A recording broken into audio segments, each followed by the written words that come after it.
Hi everyone, welcome back. In this mini lecture, we're going to talk about identifying the parts of an argument. So remember, with philosophical arguments, we have a conclusion, which is the main claim that's being argued for, and then we have a premise or multiple premises that support that conclusion, and they answer the question, why? The easiest way to do this is to first identify the conclusion of the argument.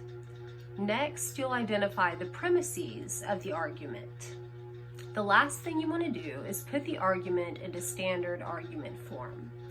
So as you see up in the top right part of the board, we have standard argument form. And this is where on each different line you'll write out or type out each of the premises. So premise 1, premise 2, and then you put a line, and then there is your conclusion.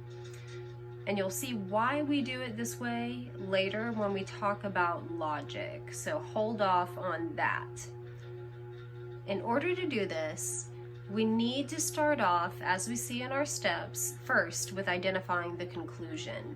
So what we're looking for is, what is that main claim that's being argued for? Now keep in mind when you do this that conclusions are not always at the end of the argument. They often precede the premises. There are these words and phrases that usually, but do not always, I stress do not always, they usually signal a conclusion is coming. And these are called conclusion indicators. So some of those conclusion indicators are but, consequently, hence, indicates that, in fact, in short, it follows that, it is highly probable that, it should be clear that, proves that, shows that, so, suggests that, the most obvious explanation, the point I'm trying to make, therefore, the truth of the matter, thus, we may deduce that, we may infer that.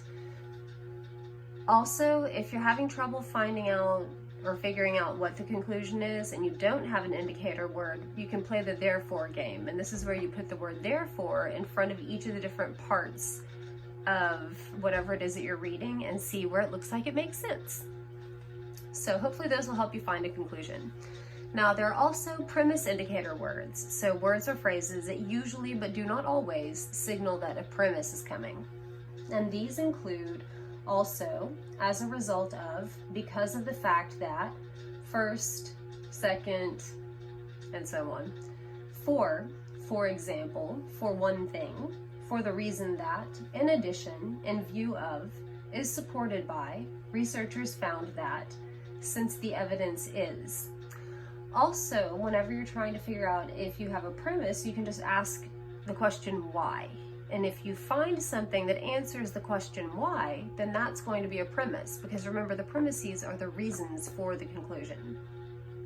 Okay, so in this short video, I just wanted to help y'all to figure out the identifying parts of an argument and how to put those parts into standard argument form. I hope this was helpful. Thanks everybody. Y'all have a great day.